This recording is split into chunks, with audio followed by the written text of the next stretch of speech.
Evening, everyone. Welcome to the VCDL live stream. Let us know in the comments where you're tuning in from. We have a couple of special guests tonight. One was announced, Mary Callison, who was one of the original 1 million moms against gun control. And then we also have John Reed, who is running for lieutenant governor. Philip, do you have any opening comments? Well, yeah, I've known John for a very long time. I've been interviewed many times when he was the host in the mornings on WRVA at a brutal hour for me because I'm a night owl, and your shows came on at 7 a.m. It's like, oh no. But yeah, John. In fact, you were there he was there in 2020. You had a live show right there from actually the hotel that I was staying in right there at Capitol Square, and we did an interview there. And so you were there for the big one. And so John had been considering a run for a while, and finally made a decision on it. And John, you can speak for yourself on this, but having been interviewed by you and listened to your questions and how you react to things, I think you seem to get the idea about firearms. Yeah, this issue is one of the reasons that I decided it was important for me to leave the radio station, quit the job, and start this run. I think after what we saw in 2020, not just with the violence in the streets, but the reaction or lack of reaction, the lack of law enforcement from elected officials, which I thought was really cowardly and put a lot of innocent people in harm's way. And then the aggressive, I've used this word with caution, the tyrannical attitude that was on display in 2021 related to the COVID vaccines and some of the enforcement actions that took place that harmed people. I think it's important that you've got somebody as lieutenant governor who from day one is willing to stand up and speak out to protect the rights of the citizens. And I'm somebody who has traveled around the world. I've seen countries that are really being harmed with internal conflict, sometimes full-fledged civil war. I lived in the Middle East during the Arab Spring, so I'm familiar with how horrible these conflicts are. And the last thing I want to do is see anything like that happen in the United States. And one of the ways, it's counterintuitive to some people, but not to me, one of the ways you stop a civil war from occurring is you make sure that the government can't stomp all over the citizens and that there is an effective prevention in their own mind that they know that there are limits to what they can get away with a free and armed population. And, You got me thinking on that. What that really is an extension of an armed society is a polite society. In this case, both sides, the government and the citizens, are armed, and there's no reason not to be polite with each other. That's right. And they know that already. I've done enough police ride-alongs with police who I have the utmost respect for, and there's no division between me and the thin blue line that's out there. But most police officers, when they're being candid with you, and the leadership of the police departments across the country will tell you what neighborhoods they can go into and which neighborhoods they can't. Now, these are criminals that they're scared of because we foolishly and stupidly have allowed the criminals to continue to get away with crime without hammering them. And I was on Fox News this morning, Mike Emanuel, and one of the things I talked about is that we have got to start enforcing the law very aggressively. And I think, when you have John Hinckley Jr., for God's sake, who shot Ronald Reagan and a police officer and a Secret Service agent, and we are so soft in the head as to think that it's benevolent or nice to allow that man to walk free after 30 years. What signal do we think we're sending to people in the society? We're sending the signal that we really don't care about gun violence.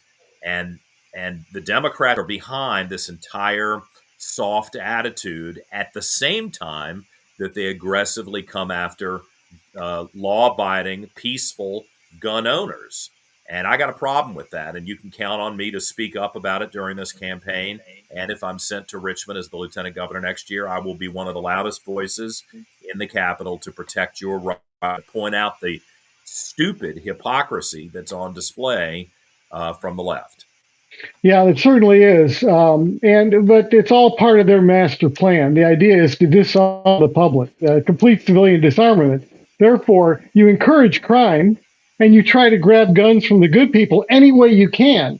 And the Constitution kind of protects us, but we've kind of opened the door, red flag laws, misdemeanor domestic violence, misdemeanor. That's a minor crime. We know that it wasn't anything major. And yet they use that as their excuse. Oh, you support husbands beating wives? No, that would be a felony. But that's the end game, and that's what we have to fight. And we have to basically call them out on it. This is not about crime. If it was about lowering crime, they wouldn't be doing everything that they're doing. They wouldn't be trying to get rid of bail. They wouldn't try to let out criminals, like you said, early. They wouldn't be doing any of that. They're doing it. And they're doing it because they want the crime rate to go up. And they have kind of bad news right now with Trump in, because apparently violent crime and crime in general has been dropping quite a bit over the since January when he got in. So it's rather interesting. The trend has already started downward.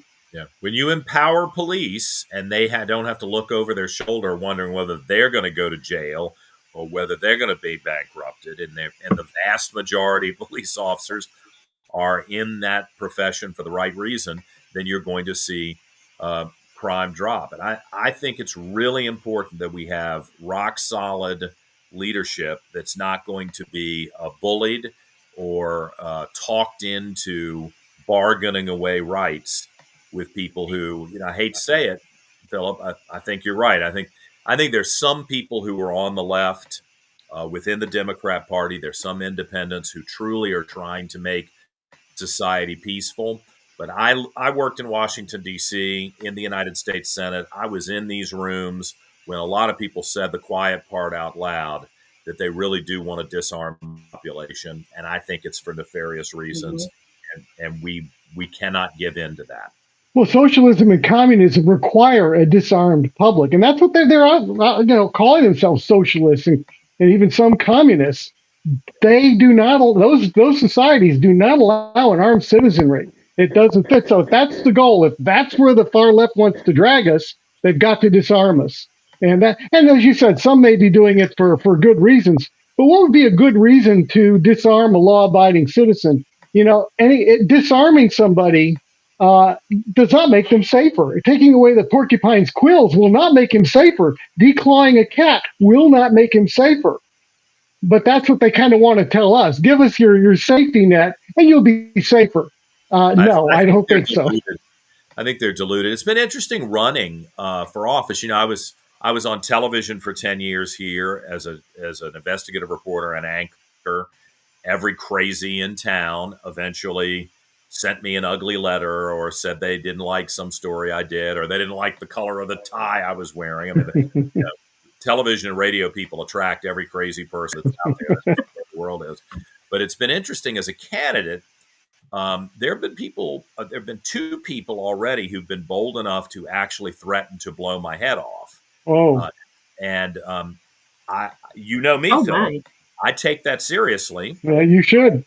And in one case, I took it to a local prosecutor through the a liaison that I've been given to investigate any threats of physical violence against a candidate.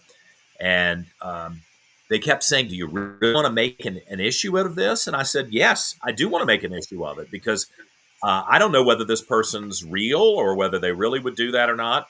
But we have to make a statement in this society that we are not going to tolerate threats of violence, not just against somebody like me who's running for lieutenant governor, but against other people in society. And I think it's this very bizarre mindset that for some reason, when someone actually does something or indicates that they're on the verge of doing something, there's this blow-off attitude where we don't aggressively pursue that. And you were you were coming on my program when we had the shooting of the football players at the Mhm. University of Virginia. Mhm. And that report was kept secret from the public for the longest time. And I was one of the voices saying, no, wait a minute, there's something really wrong here when you have athletes who are killed by someone that they um, knew on a state university campus. This report was paid for with taxpayer money, but we're going to keep the details of the investigation away from the public. And I knew what they were doing. They were trying to keep it away from the public so everybody forget about what occurred and how administrators looked the other way for racial reasons, I believe. Mhm. They didn't want to get into a racial conflict on the campus. I mean, we got to deal with reality here. And if somebody's coming after someone on a college campus or they're threatening an elected official, then I think we should hammer those people. That sends the message in a very clear way that we're not going to tolerate the very gun violence that the left and the Democrats constantly are railing about. And in the situation that I'm in, you know what? They decided not to pursue a prosecution. And I can't stop and fight everything on my own.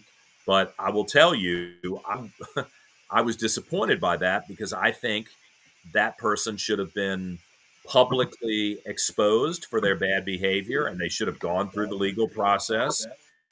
And there should have been a lot of press coverage to try to discourage that kind of behavior against any citizen Well, in it our. is disappointing, but my question is, if he had made that same threat against a police officer, do you think they would have been quite so nonchalant about it? I would assume not. I was kind of surprised that there wasn't more alarm about it, and I think everybody in a leadership position should really take an aggressive stance to say this is what we will tolerate. You can tell me to my face that you think I'm a fool or you don't like what I'm saying or you disagree with the policy proposals. That's all okay. Totally fine. But when you cross the line into saying you're going to kill me or you're going to harm a member of my family, you're going to burn down my house, that's where the whole society should become alert and say, no, we don't tolerate that. But instead, apparently, we're going to tolerate that kind of language while we discuss, taking guns away from somebody who is has some sort of adjudicated issue with hate speech, and Yeah, now I'm going to stop that. yeah, hate speech. Who gets to decide what's hate speech? Not Right. like it was hate speech against you, as a matter of fact. Um, yeah, that I completely agree. If we don't punish these criminals and it's one thing for the First Amendment, but they crossed the line beyond the First Amendment and went into that area that's criminal. Now they threatened your life. That's not First Amendment stuff, That's right. and therefore that needs to be treated again, like you say. You need to treat it seriously so everybody else gets the message. Whoa! They chased this guy down. They found out who he was, and they arrested him and they That's right. charged him. That'll get attention. But we've been, since the criminals are now starting to having to learn that lesson because there are crack are now starting because of President Trump on a lot of this stuff. And that's why crime has been dropping because suddenly the criminals are going, oh, well, geez, maybe we're not playing that rotating go in the court and come out the door and go back to what you were doing thing anymore. I might actually have to spend time in the who's cow. And I So, also think that some of us, Philip, and you're one of the vocal folks out there. You've come on my program previously and talked about this. You need elected officials who are going to hold these prosecutors accountable when they refuse to go after people who have proven that they are violent criminals. And that means in Northern Virginia, where there is the Soros money, making sure that certain people are elected and certain people aren't elected. There needs to be folks who are not scared to call that bad behavior out. And if you listen to me for the last 8 years on WRVA in the state capitol in Richmond, I routinely call out the prosecutor here, the Colette McEachin in Richmond, mhm. because I think there's been a soft attitude on a lot of this. I mean, it's not just been the gun violence that they hate so much. It's been things like the firebombing in 2020 of the library for the Daughters of the Confederacy. I mean, I don't care whether people like the Daughters of the Confederacy. I'm not really interested in hearing everyone's opinion about the Civil War. There's not a building filled with books and law-abiding citizens in Richmond, Virginia, or anywhere else in the state that should be firebombed without an aggressive investigation by police and an aggressive attempt to prosecute violent, soon-to-be felons. And no one has been arrested, and no one ever prosecuted for that crime. Now, that indicates to me that before you even dare talk to gun owners in Virginia about how they should be handled, maybe you should get your act together and start going after the violent people in the society and solving these crimes. Because I think a couple of aggressive years of hammering these people will send a message. You take that kind of behavior somewhere else, but we're not tolerating it in the Commonwealth of Virginia. Well, here's the problem. You take some of these prosecutors, again, I think they're on the side of the communist socialist thing. Again, let's not punish these guys. Let's get them out there. Let's get that crime rate up. That's our excuse to take guns away from citizens. And boy, if a law-abiding citizen crosses a line inadvertently, let's punish the hell out of him to send a message to other law-abiding citizens. Well, maybe you shouldn't carry a gun, because if something goes wrong, we're going to prosecute the heck out of you. But here's the deal. Our prosecutors are elected in Virginia. The Commonwealth attorneys are elected. But the trouble is, the public doesn't pay attention to this enough. They should be in California. They kicked out some of these people. They sent similar situation. They voted them out. They said, we've had enough of this type of no prosecution of the bad guys. We need more of that in Virginia. But it's a matter of how do you get people wakened up when they go to the polls to know who for Commonwealth attorney do you vote for and who do you vote against. A lot of them don't even know who the Commonwealth attorney is or what he does.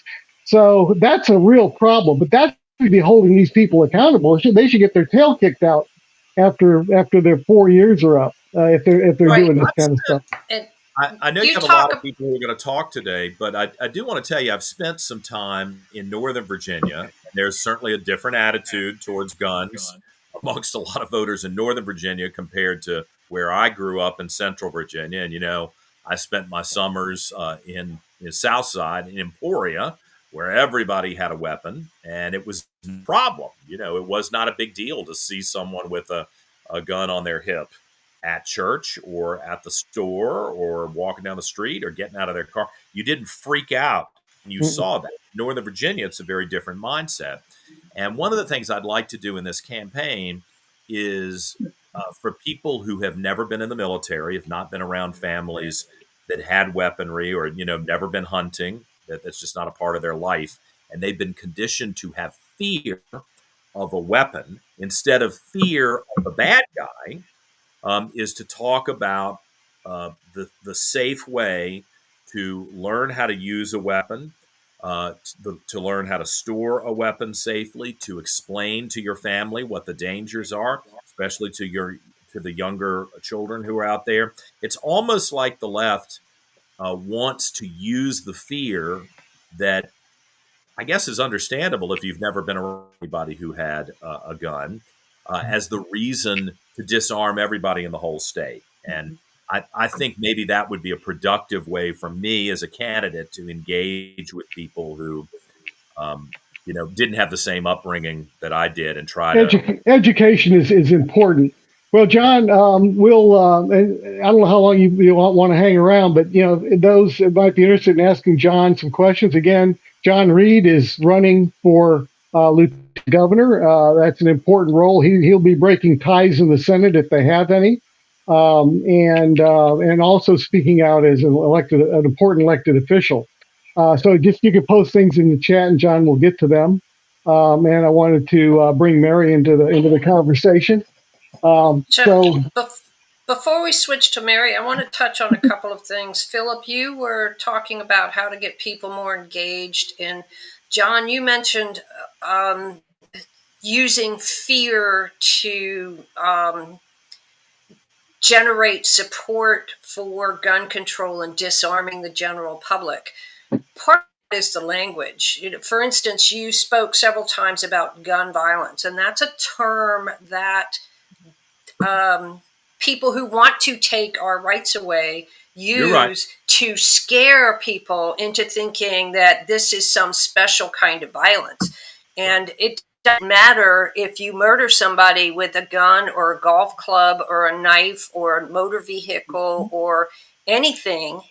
murder is murder, and rape is rape, and violence is violence. It doesn't matter what the tool is. Responsible people own all of those things and never ever hurt somebody with them. But irresponsible or evil people use things that are common tools owned by millions and millions of good people, and they use them in bad ways. So we have to shift the focus back to the violent act and not the tool that's used. I think that's a very legitimate point, and it's one that on the radio program I referenced often when we look at the United Kingdom, Britain, where uh, they're seeing a surge of knife crimes, and it's criminal behavior, and what the Mhm. motivation is behind it will vary from crime to crime, but the society just can't tolerate it anymore. And it's not lost on me that we're talking on the 1 year anniversary of the attempted assassination of President Trump, and I think that was a wake up call for a lot of conservatives. It's been a long time. I worked for President Reagan in Los Angeles after he left the White House, and it was interesting to be with him on the anniversary of the assassination attempt that was executed against him. And gosh, I wish that was 1990. I worked for him, and everybody didn't have a recorder in their telephone. But that was a profound moment for him. But he was still someone, even with Jim Brady, his press secretary, who did go to the gun control side of the argument. President Reagan was someone who still fundamentally understood the rights of the citizenry and why your right to be armed is a fundamental right the Uh-huh. founding fathers protected. And I think we need that kind of a constant reminder to the population of why this is so important. Historically, it's not just about going hunting, an American tradition, not to mock that at all, but that's not the point. The point you No, can and safeguard and yourself. so more and more people are starting to own guns, especially women. And Mary, you were one of the organizers of the Million Mom March against gun control. What was that like, and how did you come to decide that this was something you needed to do? So it wasn't the Million Mom March. So basically, right after Newtown occurred, what was that, December of 2012, President Obama laid young children across there and used them as a way to remove our access to firearms. And at that point, my oldest was the age of those children in Newtown. And I was fearful of losing one. I was upset. I was angry that Shannon Watson Company decided to come and speak up, and thinking that she spoke for all women. And I am a kind of opinionated and independent lady, and I don't like a lot of other people to make those decisions.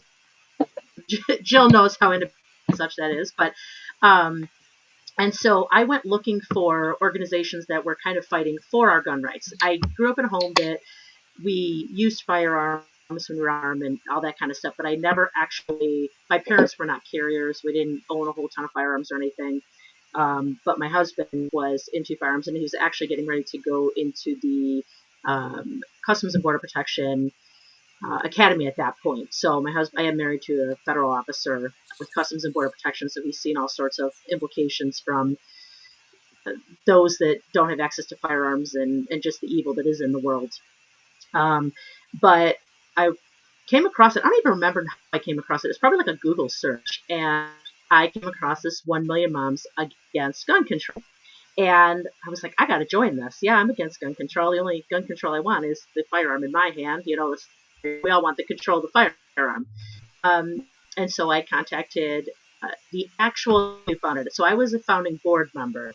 The lady who founded this was Heather Marchese, and Moms Demand Action, which was one for gun control when they first started, before they rebranded and then they brought in all the mayors against guns and all that such. So we basically were the original trollers of Moms Demand Action. And we did all sorts of meetups and show up at different events. We would show up in opposition and we would have discussions. Sometimes they were friendly, sometimes they were not. My view of how I handle anti-firearm or anti-gun people, anti-rights people, I should say, is I try to be a little tactful with them. I try to use the feminine wiles in order to kind of, I don't know, quote unquote, disarm their way of thinking for a little bit.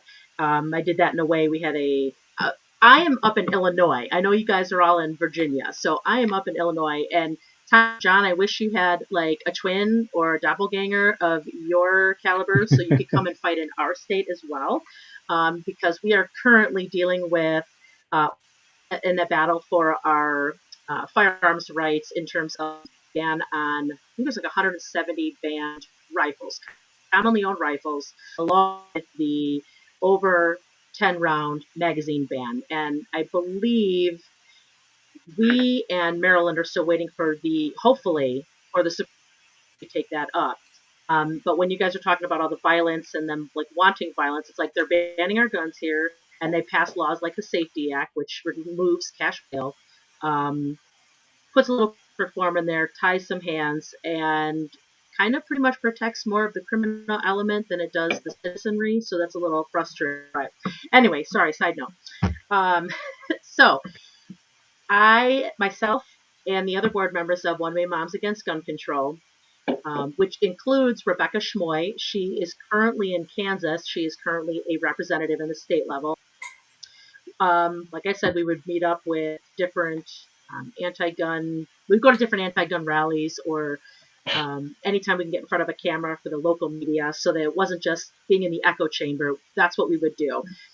We had one time we did go head to head with Shannon Watts, one of our other ladies, did the interviews, and of course we weren't moms. We weren't versed in, going on the radio or the television and such. We just gave. It's still kind of that way, but it ruffled Shannon's feathers and definitely made her think that she's not the only woman to speak for women. Cause problems as much as we can. We had people infiltrate meetings. I know Jill has some secret friends that have done some amazing work going behind the scenes into their organization, and some other people that have made trouble becoming and the anti-gun people out of their own pontification social media platforms. So it's been kind of a very interesting challenge. But my role kind of changed in August 29th of 2015. And that's the day that my family went, I never imagined to go through. And that was the day that my sister survived a really brutal home invasion. Mhm. There was a non-human monster man, evil man, who had just been let out of prison early on Obama's early release good behavior program or whatnot. And he was from southern Indiana, and he decided that, I have no idea how he ended up on our street. My parents live off of main interstate. How he ended up on their street, it's a dead end street. And it was on my mom's birthday. My sister, who was still living at home at the time, was getting ready to leave the house, and this monster pulled into the driveway and had asked her for money. She was outside. It was a nice day. It was 1 o'clock on a Saturday afternoon, so nobody thinks that attacks happen in broad daylight, anything bad's happening, because it's sunny and nice. So that I don't have any. She got a really bad feeling, gut feeling, which I tell women, please, please, please don't ignore. If it feels off or funny, get out, get away, call the police, just get out of there. She had gone inside, locked the door. The time my parents had the cordless phone, the one that nobody ever actually hangs up, you leave it wherever you talk last. So she couldn't find the phone. She had left the car was running. She had left her phone, her purse, all of it in her running car, because she felt something was very off. She got inside, kind of looking around, and she noticed that apparently he had pulled out. He then had pulled back into the driveway, looked out. It's hard to describe, sorry. she looked out a window that was by the back door, and she noticed this man had actually come up, like wringing his hands, casing the place, looking around, like checking it out. And he ended up coming back to the door, and he knocked on the door. Opened the door, which another side journey. The firearms, and I've been in this now since 2012. The firearms community roasted her and my family for not having firearms on them. Meanwhile, she's just a young lady, and in Illinois, you have to have a concealed carry, you have to have a FOID card. But prior to this, us going gun shopping, and she, like, all right, we'll get the gun. We got time, because nobody ever thinks that an attack is going to happen until it does. So back to the story. He knocked on the door, opened the window, and asked, "What do you want?" And he said, "I need a phone." In her mind, she's saying, "Well, you have a phone. Everybody's not have a phone at this point." Kind of angry. She told him to go down the street. They live, industrial park area is along the highway that's just down the road. And he got angry, and he decided that he was going to kick in the door. So he kicked in the door, and she recalls pushing on the door, trying to keep it shut. I believe she said it was fixed, and he was through the door. And it wasn't the door jamb that failed. It was actually the deadbolt lock that failed. It shattered it all. So, and then she said the fight was on, and she literally had to fight for her life. So he basically brought her throughout the house. He said, "Where's the money?" And would ask where the money was, and she would say, "Over there," or whatever you make up in your own mind. And when he wouldn't find it, he would stab her. So he ended up stabbing her a total of 17 times. He believe it was the crock pot that he broke across her face, which shattered her orbital socket. Her eye was going through. And then he ended up taking her upstairs and trying to sexually assault her. He tried to rape her. I don't know how far that actually got. Anyway. And he ended up bringing her back downstairs after all of this and asked her one more time where the money was, and she pointed somewhere, and he ended up like punching her, like knocking her out for a little bit. She did survive. She got out of the house somehow. We don't even know how. And she was completely naked at this point, bleeding profusely. At some point, apparently, she had gotten some gauze. I have no idea where. In my parents' house, you can't find certain things. You can't find anything. And she went across the street to the neighbor's house, and she back deck, like it was pounding on the door. The neighbor, like that, nobody thinks you're going to get stabbed. And the police, as it takes the attack to happen, get through that if you survive, and to call the police, and then to the police come and ambulance. The police have to clear a scene before they let emergency personnel to a victim or anybody else, make sure it's safe. And so anybody can bleed out in this time. And if anybody has taken Stop the Bleed or any type of first aid, you understand just how fast you can bleed out. And so, by the grace of God, we don't know how she survived it, and with the blood loss and everything else, but the ambulance was able to get to her finally. The guy took off.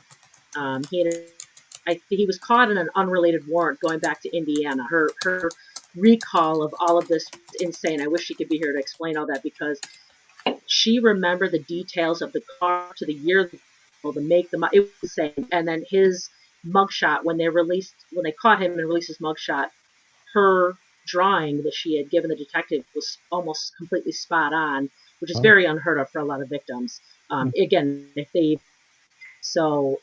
it was crazy. So she got to the hospital, and that's where they found her. She ended up she was stabbed in the neck. He tried to slit her, her forehead, and she pretty much survived an incredibly violent crime that most people do not survive with that amount of stab wounds. And it was easy because I was going to say that, yeah. Wife's sister had been stabbed to death, and his thing was, yeah. So many people. What happened to her is, so many people believe that crimes happen at night, never happen in broad daylight. They had some around where I live some years ago. They had a Right. person following people home in the daytime. Women would go shopping at the grocery store. They would follow them home. The women never looked in the rearview mirror to say, "Geez, the same car has been following me all the way into my driveway." They don't Right. even notice. They get out of the car, broad Right. daylight, nice neighborhood, Right. knife in the throat. Give me your money. So many people do not believe that. And they think, well, I'll have time. If somebody tries to break in the house, I'll have Mhm. time to call the police. I don't need to carry a gun. I have a gun on me now. I have a gun on me at home. All the times there's one within reach because I know how quickly somebody can get into a house, how fast that could happen. And you Plus, won't have time to call the police until Yep. you get something under control. Either you're under control because the criminals beat Yep. you into dust, or you've got him under control. But it happens fast. It's violent. She's a good classic example of how violent these people don't care Yeah. if they make Right. you It was blind. no. It so was and all in a matter also, of. She wants to say about 20-ish minutes. yeah, it does. It happens really fast, and you don't have time, like your mother didn't have time to find the phone. And so I just looked up Right. some statistics because Tom Grieve mentioned this on his YouTube channel not too long ago, and it stuck in my mind. So, 25% of defensive firearms uses happen in the home, and another 53.4, an additional Mhm. 53.4% happen on the homeowner's property. That's 78.4% of Right. defensive gun uses happen in your home or on your property. And think about all the people that don't even carry Mhm. when they are on their property. Right. So, you feel Yeah, like we try to that's really your home is your encourage women. castle. Hmm. We had a member that Mhm. was robbed going to his We try to mailbox. definitely encourage the women to carry. Yeah. Yeah. Yeah, it's So, pretty and crazy to kind of see that. And go ahead. Well, yeah, the so go ahead, Phil. the gun that you have, I mean, it doesn't have to be huge. You don't have to walk around your house with an AR-15. Mm-mm. You can have a very small Mm-mm. 380 or something really tiny you tuck into your pocket. That's a million times better than nothing. And the truth Hmm. is, if you ever have to point a gun at somebody, 9 out of 10, they're gone. They're not going to go any further if they know you're Right. not playing games and you've got a gun. 1 in 10, they're on drugs, whatever. They think they're Superman, and you'll have to shoot them. That's unfortunate, but their choice. But Yeah. just having something on you, Yeah. it doesn't have to be big, doesn't have to be intrusive. Something in your pocket. Some people stage around the house. They may have by the door. They may have a safe, and so forth. But you do have to have it within reach. We had a member who was at home one night. She was by herself, and all of a sudden she heard her back door open in the middle of it. It was like 10 or 11 at night. Nobody was supposed to be. That back door opened, and her heart stopped, and she thought to herself, "Where is my Mm. gun?" Her gun was in her purse on the other side of the door that just opened. Fortunately for her, that door closed. But 2 weeks later, somebody was murdered in her neighborhood with a home invasion. But that got her to realize, no, having the gun across the house, in your purse, or upstairs, or wherever, doesn't cut it in an emergency. You only have seconds possibly to get to that. Mm-hmm. Yeah. She when she talks about it, that attack happened so quickly. He was in the door, and your brain, you go into kind of that shock. You go into the mode of you got to make a decision really fast. And fight. There was no firearm. The firearms community, because I was a part of it already on the activist side, they really did kind of drag it through the mud. You can only do so much. And you change your mindset. Your mindset has to be that you are situationally aware, that you are going to carry a firearm. For women, what we kind of do, use our platform now, we really do try to amplify the voices that are putting in this work, the ones that are pushing to change our firearms laws, the ones that are working their butts off, and putting the money out there to do that. The other thing we're doing, again, Rebecca's down in Kansas, so she's quite the legislator there. But myself and my sister do look forward to each semester. The public high school out here do a program called RED, and it pretty much is like a self-defense kind of class type of thing. So she's been asked to come and share her story, and I've been asked to come and be involved as well. And to get these ladies in a mindset of self-defense, situational awareness, recognizing relationships, because a lot of that stuff, all before anybody gets a firearm, mindset, one, to be able to carry it eventually, but two, that you recognize some of these dangerous situations you could be put in. And these ladies act fantastic, just puts in their mind, hey, I can be that strong female as well. They're seeing, a survivor. They're seeing a woman who speaks out and tries to help them be situationally aware. And I think another important point with that is to make sure that, sure, you can carry a firearm, but how much medical do you have? Do you carry a medical pack with you? I ask all the ladies when they're driving, what do you have? Do you have a first aid kit that actually has, your tourniquets? Because there's some of that's, but in the arms or legs or whatnot where it's her, you've got under a minute. You can really get that stuff applied and get yourself saved. It's the same with these, you come out an accident or whatnot. So when you guys were talking about education is key, it really is. And we try to really reach a lot of the fence sitters as well. Those anti-gun, but have seen some bad stuff or have seen, what the news portrays. Obviously, we have these conversations, and it has opened a lot of doors with them to come here to the farm and check out the farm. I've taken them to the range, if they're away, or just them asking questions, which leads them to, hey, I think I can carry, or at least just be aware of their safety. We are responsible for our own safety, and we keep amplifying that message as well. So we're trying to get the young people involved in their situational awareness so that when they are of age to be able to carry firearms, that's in their mind already. And I think that's like that precursor to carrying firearms, in my mind, I should say. So we do a lot of education. We do a lot of one-on-one. I'm pretty much talking about it every day. A lot of clients that come, I do vintage and antique. So we've had a lot of conversations, and I was just reached out by another lady who, a young person, had been sexually abused by a family member. Something that seems to be, it's usually a lot of people my sister, guys, she didn't know, it's a rare thing.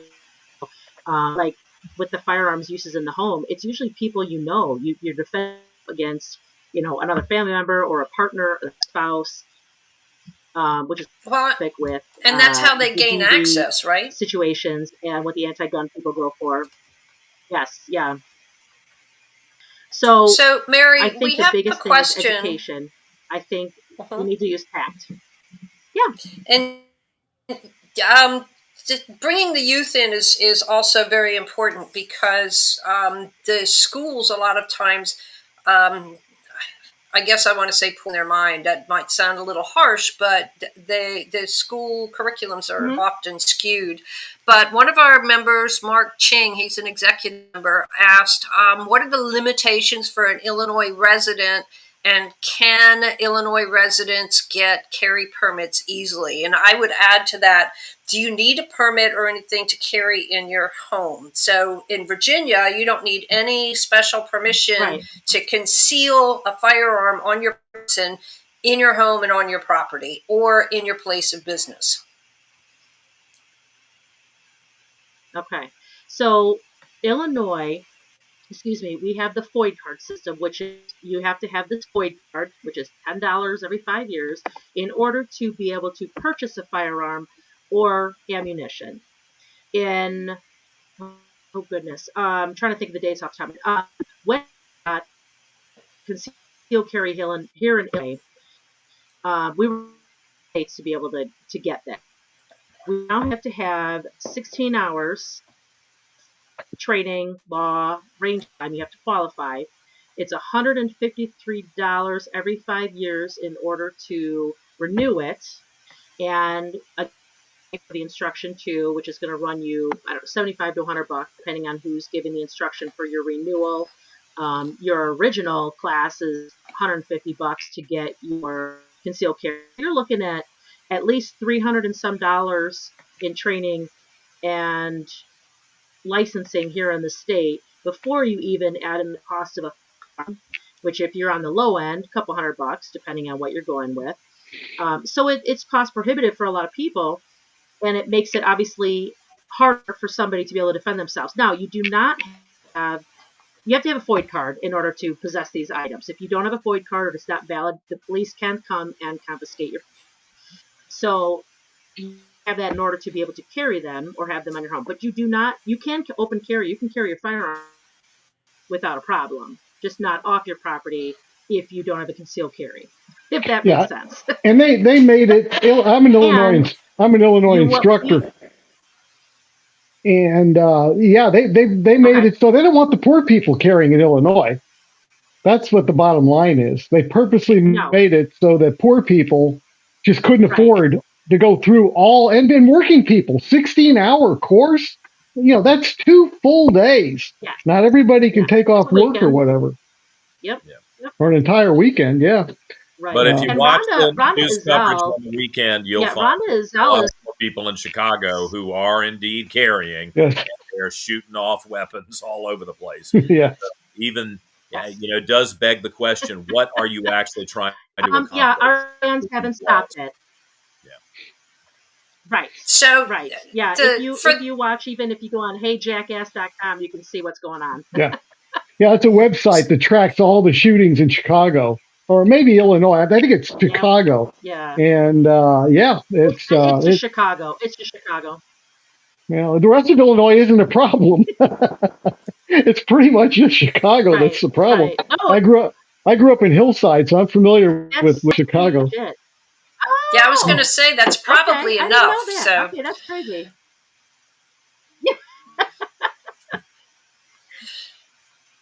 Yeah, so go ahead, Pat. The concealed carry permit, you have to go through the training over and over again. Do you have to do that for a FOID too? The FOID card? Right. No. Okay, so the FOID card is you just can apply for it and then background check on you, and if you're a prohibited person, you won't get it, you'll be denied. One of the other problems they're facing here, and I don't think anybody wants to be the case study, is weed is legal in Illinois, recreational use. And part of the problem is if you can get your medical marijuana license and all that, or you can go to a dispensary and pick up some weed. But if you firearm in Illinois, then you can't rely on that for your gun farm, your 4473 or whatnot, and say, no, I haven't had any type of drug, and it becomes a catch-22. So there's all sorts of weird prohibitive things here that are causing problems for gun owners, but yet alcohol, which is crazy legal, is killing a lot of people, and it's so backwards. It's kind of crazy here right now. So there's a lot of loopholes and weird things, but the training, FOID you don't, for the concealed carry, your initial, as long as you keep up the training, is 150, and that's the 16 hours. But if you remit, you have to just do 8 hours, and the 8 hours is pretty much going back off, as well as the range time. So you have to qualify at 3 different yards, 3, 5, and 9, or 3, 7, 5, 7, 9. I think it's 3, 5, and 10 yards. Yeah. In fact, the interesting thing is it's one of those. the interesting thing is that only a few states can non-residents of Illinois, and only a few states can take the course and get an Illinois non-resident permit. And Virginia is one of those states. We're one of the 4 for whatever reason. But if you live in our state, you can apply after you take the training and everything and carry in Illinois. So it's all, I think they misread their own. I think what they meant was Illinois residents, we will honor their permit, but everybody else needs to get special training. I think that's what they meant, but they totally have the weirdest system up there. So John, with all your threats that you, I think, what we've got is a little lag. That's what causes us to talk on top of each other. Yeah, there's a little lag in there. I was going to say to John, with the threats that you've had, I'm hoping you take your security seriously when you're at home and everywhere else, Well, because that's not going to get any better as lieutenant governor. no, we've and when you're the lieutenant governor, I've had a couple of people joke and say, "Can we come to the lieutenant governor's mansion?" And I said, "Yeah, that's my townhouse out, out in Henrico." But I do share the story of what it was like, and similar to your story, Mary. I mean, fortunately, I have not been a victim or had a family member who has been terrorized like that. But the threat is something that people do understand. When the violence was happening in Richmond in 2020, I got a phone call from a friend of mine who's now a police detective that I've known since I was in kindergarten. And he said, "Man, watch your back. Antifa is angry that you're on the radio every day calling out their bad behavior. And we've heard they're trying to find out where you live." Now, fortunately, I live in a county where, knock on wood, there's still a strong police presence and there is a no nonsense attitude in the management of the county. So I think there's, by and large, a knowledge amongst those who might want to commit crime that you probably should go back into the city of Richmond and not cross that line into the county. And it only gets more extreme. You go into some of the more rural counties, they really know not to go kicking in a door out Powhatan or Goochland, some of the real rural counties. But I was very glad that I had my concealed carry permit. I tell that story when I'm giving speeches around the state. And I was glad that I could go get a weapon in case Antifa was, in fact, after me. And then I turn it around on the audience and I say, are there women in here who have had a really, really bad breakup where there were threats? You don't have to raise your hand, but I can see the faces. If there are 100 people in the room and 50 of them are women, you could see some people nodding their head. And then I said, this isn't just about women either. How about a guy who's working on a construction site, or let's go white collar, somebody who's working in a building with coworkers who suddenly feels like you got the promotion that they wanted, or you got the bonus that they wanted, or you said something that they don't like, or you're working with somebody who you just find out they're nuts, they're crazy. And you want to be able to protect yourself. And when I put it in those terms, I can see that I'm getting through to people who blessedly have not had to deal with these issues. Yeah. They can imagine a scenario where suddenly the hypothetical becomes real, and they need to be able to protect themselves and their family. And I'm like, a Republican like me is going to fight to make sure that you have the right to protect yourself. And a Democrat like my opponent, Ghazala Hashmi, who's pretty radical on this stuff, and Abigail Spanberger, the Democrat who's running against Winsome Sears, the Republican for governor, they want to prevent you from being able to take immediate action to protect yourself. And I just think that's completely unacceptable. And when you put it in terms that people can understand in their own life, it becomes really important. Hashmi was my senator for 4 miserable years. Oh, she's horrible. Oh, absolutely horrible. But, and this idea of carrying it home that we were talking about earlier, what you'll hear sometimes from the other side is, oh, well, what are you afraid of? You're paranoid. What do you think is going to happen? Why would you carry it home? To which I would say, so you're telling me if I put on a seatbelt, I'm paranoid, that I'm planning on getting in an accident, that I'm looking to be in an accident to test out my seatbelt? You kind of have to put that back on the other person to say, there's a good reason to want to protect yourself at all times. Because if you don't protect yourself, then or having smoke detectors and fire extinguishers in your home. You expecting a fire? It's a possibility. Yes, it is. The greater majority of all victims say, I never thought it would have happened to me. So the whole point is to plan against that. So, well, I want to share with you that this is, not to go all political on you, but this is my chance to share with your membership. You got Donald Trump up in Washington, who I think, even as a New Yorker, has an appreciation largely for the issues that this community cares about. But this year, in 2025, it's imperative that those who want to defend gun owners' rights, citizens' rights to defend themselves, don't get lulled into complacency and pass this election. Or, I got to tell you, there are a lot of people who are working overtime to come up with reasons for especially conservative voters to say, this is too ugly, it doesn't really matter, or I don't like this part of one person's agenda, so I'll just let it slide. If we lose, if the Republicans lose the governor's office with Winsome Sears, if you don't get Republicans in the House of Delegates, and I would offer myself as lieutenant governor, the person who could break those tie votes, I'm just telling you, the modern Democrat Party is not like it was in the 80s, where there was an appreciation for the rural communities, where they really wanted those votes. They've given up on those votes.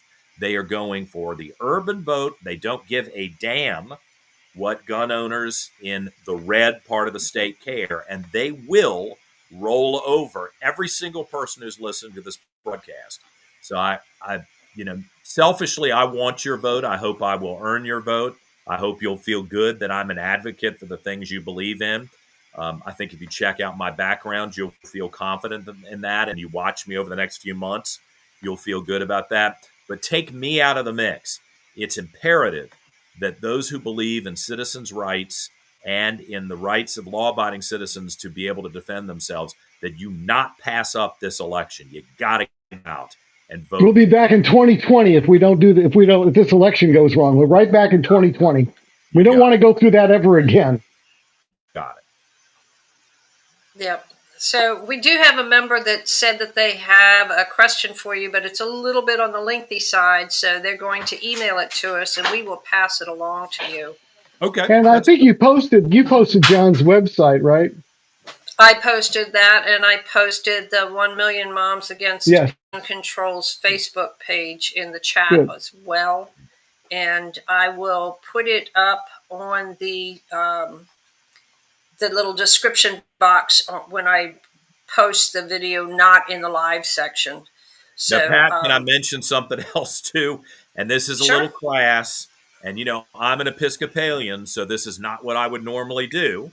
But I got to tell you, the crazy radical Democrats are siphoning money from out of state to every Democrat candidate, including the leftists that I'm running against. And so normally I just figure I can convince people, through basic conversation that at least I've got standing to talk about this. This is going to be an election that's going to be won or lost on YouTube. That's going to be won or lost with radio ads and television ads, and they cost a lot of money. So, not everybody's Elon Musk, and I wouldn't ask anybody to break the bank. But if you're listening to this program and these issues are important to you, I hope you'll go to johnreedforvirginia.com. REID is my last name. And if you'd be willing to donate to the campaign, I don't think you'll find a stronger and more outspoken proponent for the positions that you're taking than you will with me. And if you watch me closely on Facebook and on the website, I think I'll do you proud with every dollar you invest in this campaign. I'm going to be standing up for you in the campaign, and then I'm not going to go weak-kneed if I get to the Capitol. I don't know anything to anybody at the Capitol. It's one of the good things about not having been in the House of Delegates or in the state Senate. I decided to run for this on my own. I quit my job, and I've told people who've tried to buy my vote to get the hell out of the office that you're not going to change the things I believe in. And I hope that'll give you confidence to support me with a vote. And if you have some money, I could sure use it. Yeah. Oh, yeah. In fact, you can go to the State Board of Election website, and you can up there. There's posted where these people are getting their money, and you can see it coming from out of state. Big things. People aren't in Virginia, but they want to turn each state. They want to go after each one. I've had people say, "Well, I'm going to move to a different state the way things are going here," and I just tell them, "Get an apartment because you're going to move a lot. We've got to stand up and push back rather than cede ground and run away like a bunch of little kids." We need to stand up and fight back, but we can't do that unless we put money into get the right candidates in there and get the state turned around. It's just barely purple. I mean, it's one vote in the Senate, one vote in the House. That's as purple as you can get, and that's got to be turned around. But we have to stand up and fight for sure. So Angela Akers, who is a fabulous activist down in Southwest Virginia, asked John, how long have you been a VCDL member? Do you remember that? You should look it up. I'm almost certain I joined that first year that I was on the radio with you, and you actually came in the studio. I have rejoined several times. You all might have gotten double memberships from me at some of these gun shows, because for the longest time I've been campaigning for other candidates, and lately campaigning for me. And you all do a very good job at the gun shows explaining why my membership saves me money in the long run from the ticket to the gun show. So somewhere around here, I've got a whole bunch of orange stickers that say "Guns Save Lives." But yeah, I guess probably for at least 8 years, I would suspect, because that's when I started at the radio station and started engaging with you pretty regularly. Yep. Yeah, and actually up in Illinois, they have an organization called Guns Save Life, right?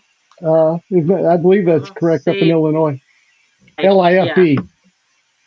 And because I know they would have big rallies occasionally up in Illinois where they'd have a few thousand people, because they were really fighting gun control like mad up in that state. It's really tough. Yep. And Angela, you should invite John down to talk to your group down there in Southwest Virginia. Yeah, actually, John, we have a membership meeting going on, in person one, but it's up in Loudon. I don't know if you happen to be up in Northern Virginia, you can certainly drop in. It's at the XCal shooting range, and Pat, treasurer at VCDL.org, she can give you whatever you need to know if you're interested in doing that. Okay. Yeah, and while we're on that subject, the meeting is this coming Thursday, this coming week, 8 o'clock. And if you get there early on the day of the meeting, VCDL members get a discount on their range rental, so you can bust a cap, get a little stress release. They have a great snack bar there where you can get good sandwiches and things like that. So it's a hell of a facility. It's a $30 million facility. Wow. So yeah. Yeah. I just wished it was closer. I know. Oh, believe me. Let's move it to Richmond, we used to have a real nice one on Broad Street, but they closed. Although, and then we still have a nice one down. It's not quite as fancy as that $30 million one, but we have Green Top, which is somebody told me that Colonial Shooting Academy is open again, that it was bought by the people that bought Colonial Shooting Academy in the Tidewater area. Okay, I'll have to check into that. We'll need to put that word out if that's true. I mean, so that we like to keep all of our gun owners aware of where ranges are and everything. So it's check that out. They were great. They were one of my advertisers on my morning show, and I went out and did several programs with them, and that was a wonderful facility. Green Top has been terrific. They've been a supporter of my program. They're a wonderful organization. Yeah, so I'm with you, and the more we can take the Northern Virginia crowd and the people, the suburban folks that live where I live, who are fearful of this issue and fearful of weapons. And I think with some real calm, thoughtful engagement, we can turn this issue around, because it's really important that we not let the scare tactics work. And I applaud you all for the work you've been doing for so long. I'm thankful that you've allowed me to talk tonight, that you all have been supportive of me on the radio and as a candidate. Yeah. And so, Mary, I have a question for you, because you were talking about reaching out to people and educating and things like that. And one of the things that I try to stress is that the right to keep and bear arms is a basic human right. And it is the one right that defends all of your other rights. So regardless of where you are on any of the other issues, you don't have the ability to advocate for those issues or lobby your governments about those issues or any of those other rights that we cherish as United citizens if you don't have that right to keep and bear arms to protect them all. So how do you use your feminine wiles, as you put it, to talk to people about things like that and help them to see that voting for your Second Amendment rights first is the way to go?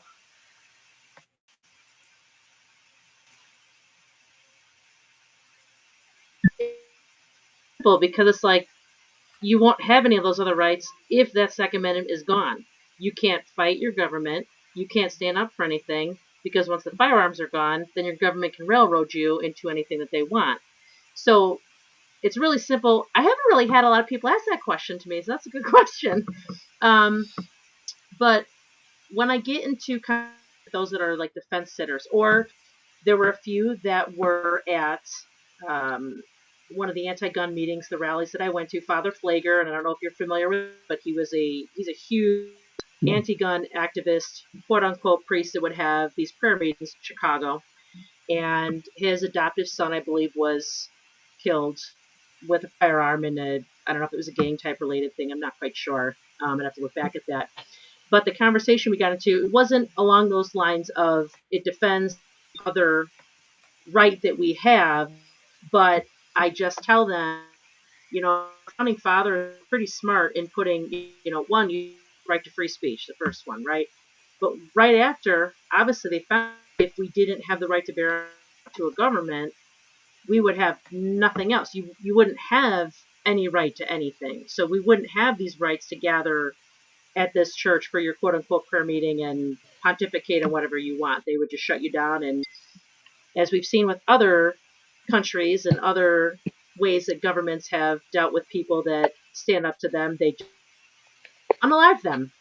And I guess that kind of leads into when people say, well, the government has XYZ weapons. Well, one, I'm your neighbor, and I don't think they're going to be blowing us next door. And two, have you seen how guerrilla works and how well people have won all sorts of quote unquote battles or held by using these simplistic firearms, if you will? So it's kind of a long conversation, but it's not. It's very simple. It's, you don't have it, you don't have any other rights. But it's said in a nice way. If that makes any sense. Yeah.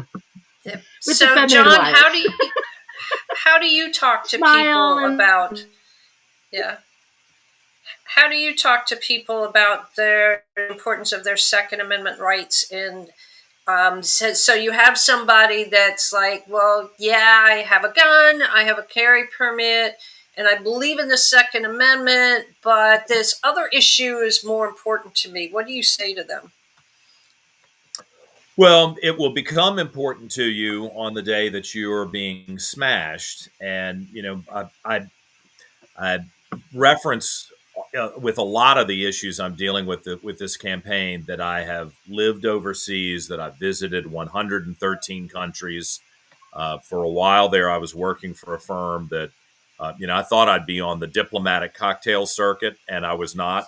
I was sent to places like Baghdad and Erbil in Iraq, and to Kuwait City and Manama, Bahrain, when there was active effort to assassinate and overthrow the ruling governments there in those countries.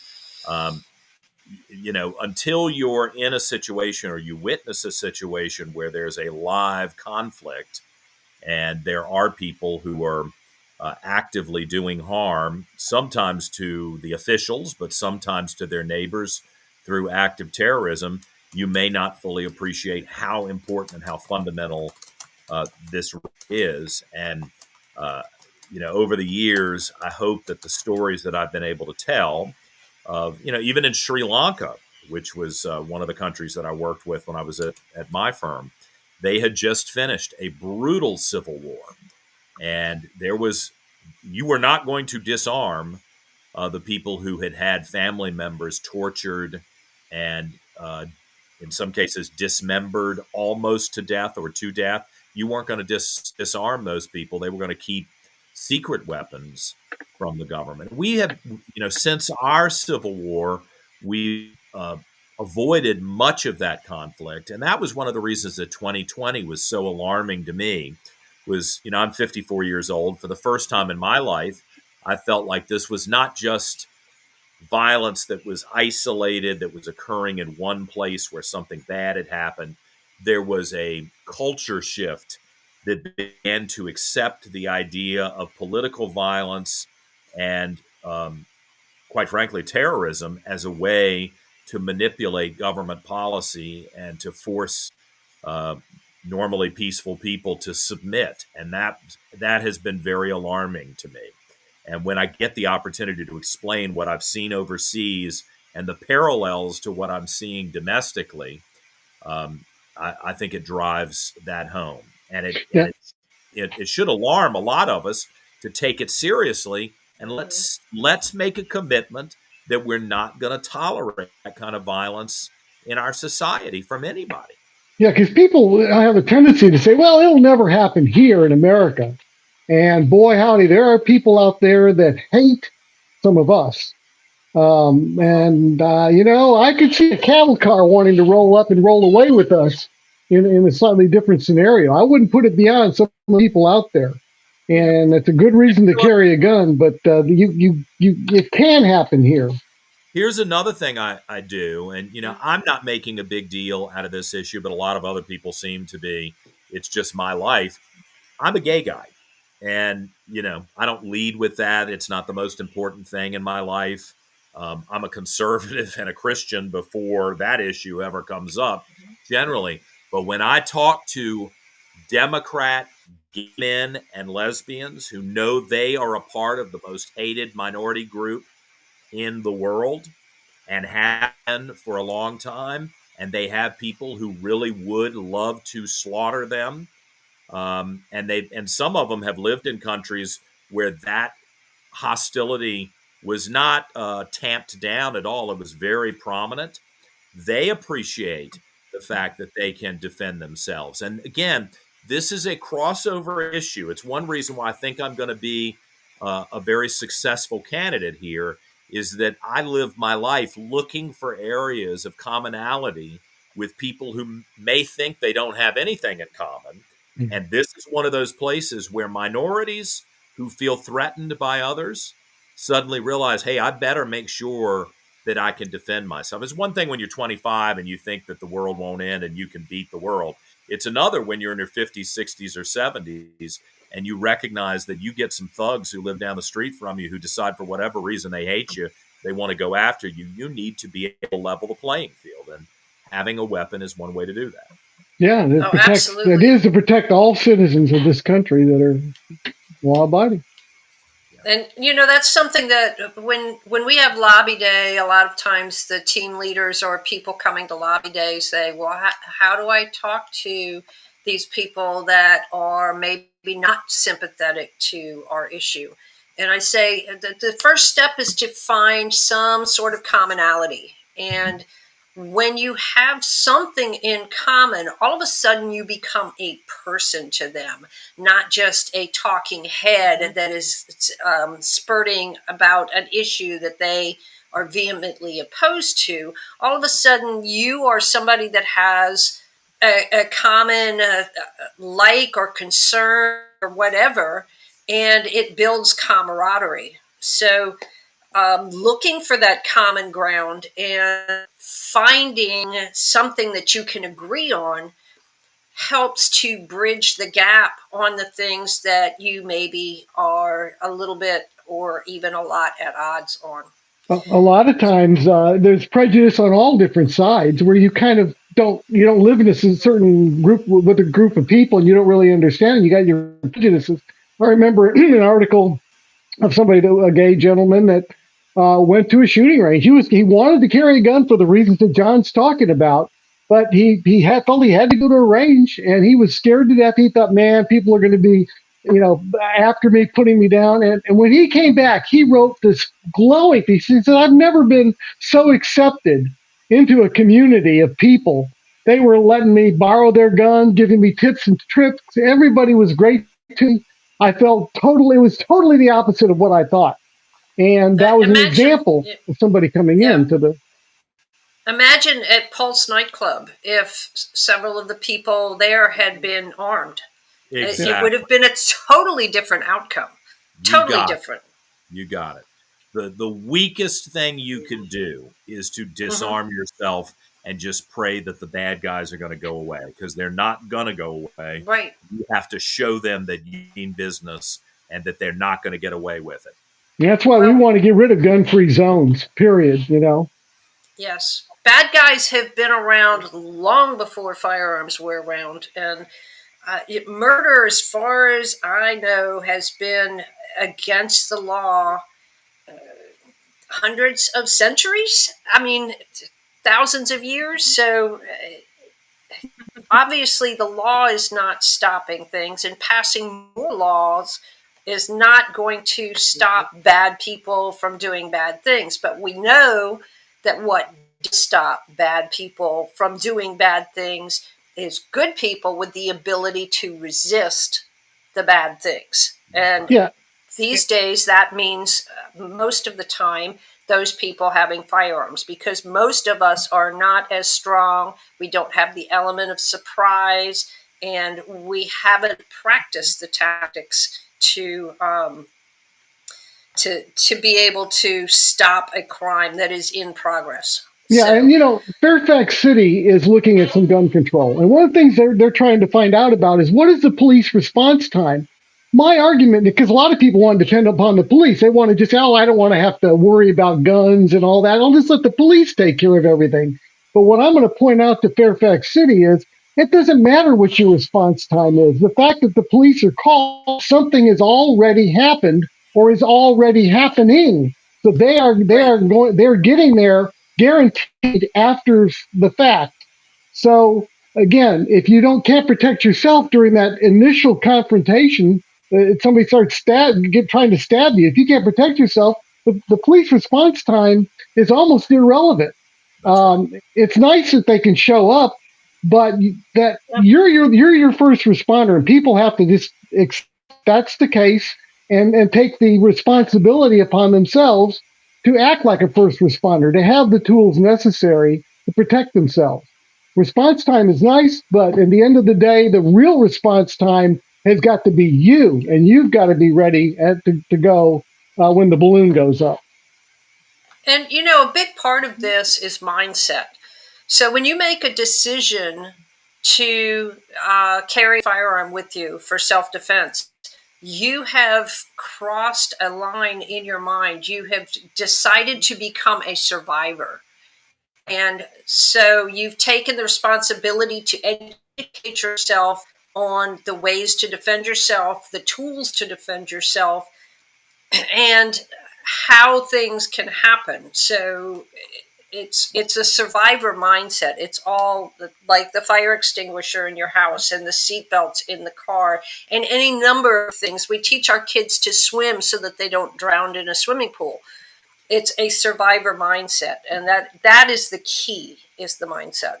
Yeah, it makes a big difference. And being situationally aware, if you've got a gun or any kind of a tool like that, if you're not paying attention to what's going on around you, it may not give you any advantage. Somebody comes up, you're not watching, they end up stabbing you, and then you pull the gun out, you're behind the power curve. So yeah, you've got to be situationally aware. Doesn't mean you're paranoid. It just means you just need to be aware at least of what's going on around you, and maybe where an exit would be. When you just make it a habit, you walk into a restaurant, where's the way? If there's a fire, if there's something goes wrong, and just keep your eyes open, and that's critical.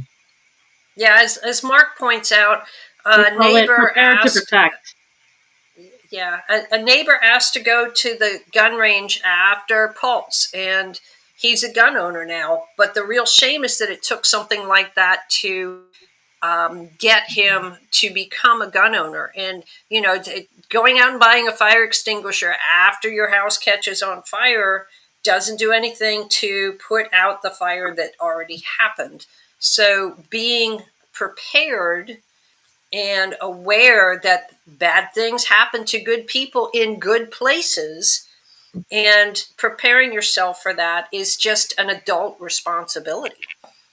But they've made it that, again, this is where the gun control crowd, they'd come in and said, oh, well, if you have a gun, it's going to be used against you. No point, or, the odds, they make up numbers, 43 times more likely that the gun will be used against you if and on and on and on, making gun owners go in the closet. They've been fighting for that, that whole idea of villainizing guns, and anybody that owns one should be shamed.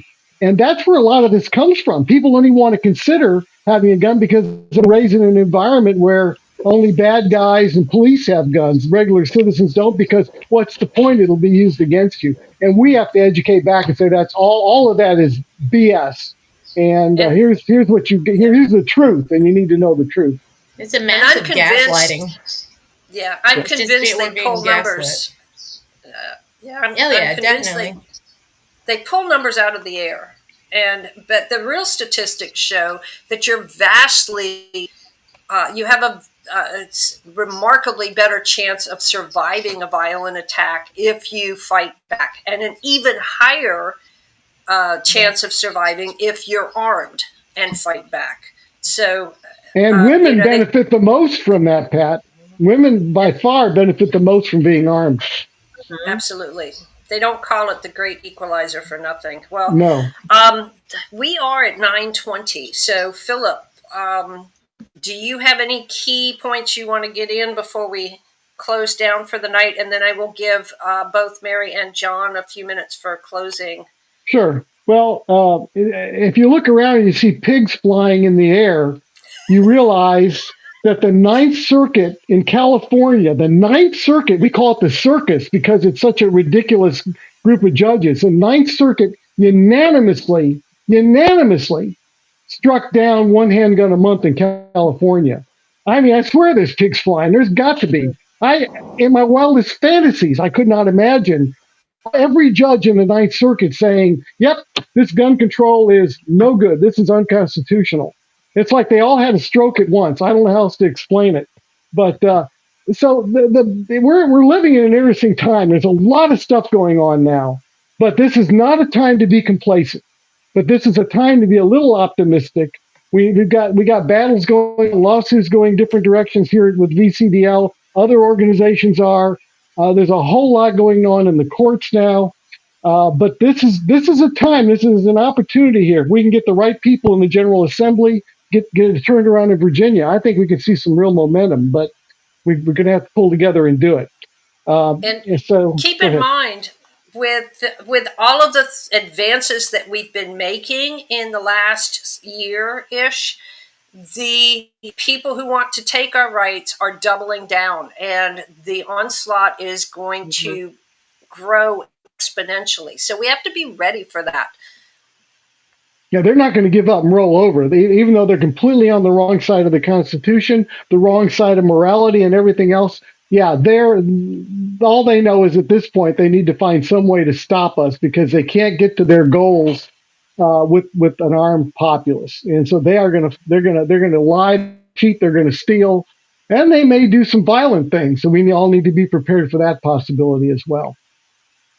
Yep. And once again, reminder about the meeting at XCal in Ashburn this coming Thursday.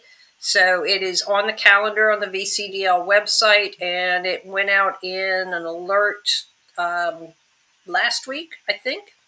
Yeah. So Friday. So will law strike down influence courts in VA? As Michael Dalton was asking. It will help us with that, like what happened in California will be useful in Virginia. It won't do anything directly for us, but we can point to that because we are suing over one handgun a month in Virginia. We're suing the state of Virginia over this, and that will help our case, but it's not definitive where it absolutely will force the courts here to do something that way. But boy, it's a really good ruling that they had. Right. And then Brent says that he's glad women are involved, but really it's humanity. And yes, we're seeing an uptick of women that are showing up at Lobby Day and getting involved with VCDL.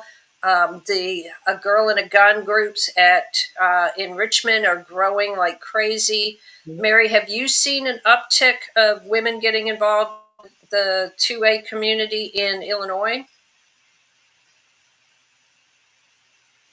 I think yes and no. I think a lot more women are asking me questions here in talking with the customers that come through, encouraging them to take it a little more seriously, to really go out and use that, get the practice in, and then the next steps to be sure they're carrying that firearm. It is a lot of women. I guess I don't have numbers because I don't think I've ever polled anybody or seen any news do any polls here on women in Illinois carrying, but I have talked to a lot of women, and a lot of women here really are pro-gun. Whether that remains to be seen, but they are at least have a firearm, more training. I'm trying to encourage more women to get that training in, or to ask me, come to me and ask me, and I'll come out, whatever it needs to be, or get them into a really good training program. We need to get women in because they are the most of the gun control crowd is female. I'd say the vast majority is female. That's why we got to get our women on board and say, you're on the wrong side of this ship. You need to protect your lives and your children. A lot of them don't think about protecting their children. They figure, if somebody attacks, they'll come after me. They've got to understand, no, you got to protect your kids. You're responsible for those kids. If somebody comes up and grabs one of them, and to run away with your child, what are you going to do? Going to call 911? Great, but the guy's gone by the time the police show up. So That's good. I'm glad to see women. We need more and more women involved in this. And a lot during COVID, I saw a lot of more women taking responsibility for their own safety because the police weren't showing up for anything except the direst calls and so on and so forth. Did you notice that in Illinois as well? I think that kind of was an issue. I had a lot going on, so I think we were down in numbers in terms of police response. I'm out rural, and so we only have a couple sheriff's deputies that might take them 35, 40 minutes to get across. So response times and they were probably only going for what was the most necessary. You only really hear about Chicago, so a lot of the information from Chicago and the complaints were that the police weren't showing up when there was a shooting or whatnot. So I was kind of a tough area here. I still think it is. I think right now, I think their numbers are down for the police force. They're spread pretty thin out here. So I don't know if it'll get any better in the next couple years with Trump in office or whatnot. But I mean, we have a governor that I think hates our people, hates the police, but yet owns a gun range in Wisconsin. So make sense for me. Oh boy. Well, John, go ahead and give us do a little wrap on us here, wrap up, and verbally go ahead and give out your website so people that are driving and listening and aren't able to see the chat like tomorrow or the next day, they can get to your website to do a donation or whatever. Well, Philip, I want to thank you all for having me on. I want to thank you for coming on the radio program. The traditional mindset with political people is don't talk about anything that's controversial. I reject that. I'm going to stand with you. I don't care who is against you. I'm going to stand with you. And I hope you will go to johnreedforvirginia.com. REID is my last name. It's all spelled out. johnreedforvirginia.com. And let me just put in a pitch for my political party, which is not perfect. And, you can pick apart any candidate and find something you don't like about him. My dad represented my county for 18 years, and I could pick apart his record if I wanted to. And I loved him and voted for him 9 times. But, don't let some little issue or some area of disagreement deter you from being actively involved in Virginia politics. And I would argue that you need to vote for Republican for the top of the ticket with Winsome Sears. Hopefully for me for lieutenant governor, for Jason Miyares as attorney general. I know, Philip, you and I have talked about some of the things that you've been concerned about with the way his office has handled certain issues. I respect that, but I got to tell you, Jason Miyares as attorney general is a hell of a lot better than whatever you're going to get from Jay Jones, the Democrat. And when you look at the members of the House of Delegates, the Republicans who are running are going to be with you probably 9 times out of 10. And it will be the exact opposite if Democrats won. It might be 100% on the opposite. But Yeah. is it now? It's John Reed FOR 4 or the number 4? FOR, all spelled out. JOHNREID for Virginia.com. And you know, I'm Okay. with you. Let's make Virginia a safe place for the law-abiding citizens to live again. All right. Thank you, John. Thank you for having me. You bet. All right. I think that just about wraps us up. Jill, do you have any closing remarks? No, I would just like to thank Mary and John for coming on tonight. And I'm mostly the hype chick in the background when we have things. I loved everything going on like tonight. I was just nodding, a lot of nodding and just agreement. And I appreciate you both for So you're the eye candy in the background, huh? Yes. And we twinned. Phil and I twinned today, so we didn't plan this, but we twinned today. But other than that, yeah, that's what we do. But I really do. I appreciate y'all coming on. And it gave a lot of insight. I'm so glad, Mary, that you and I are friends and that you have paved the path for a lot of us women in this industry. Thank you. And John, I love you. I'm gonna personally. I mean, I get just so fired up when I hear you speak, and it's been going on. I mean, I've been a fan of your radio show as well. So there you go. Okay, hype chick. There you go. All right. Thank y'all.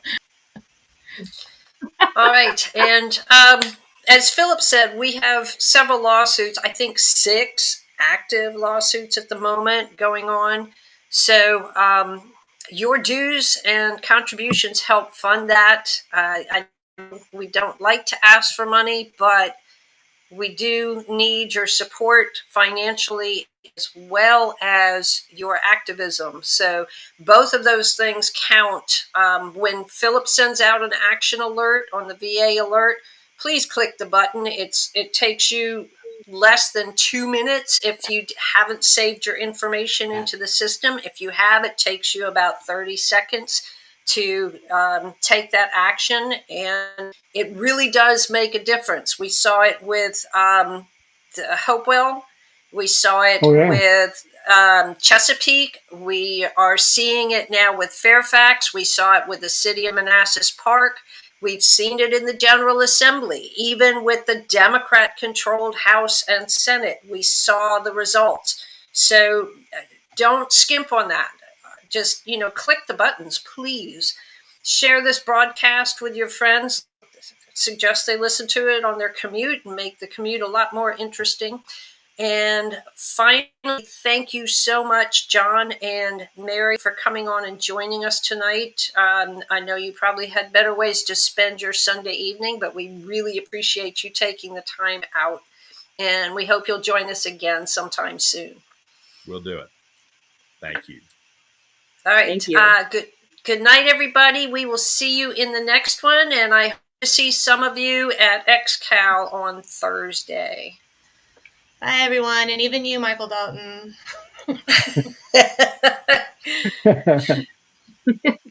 Good night, John Boy.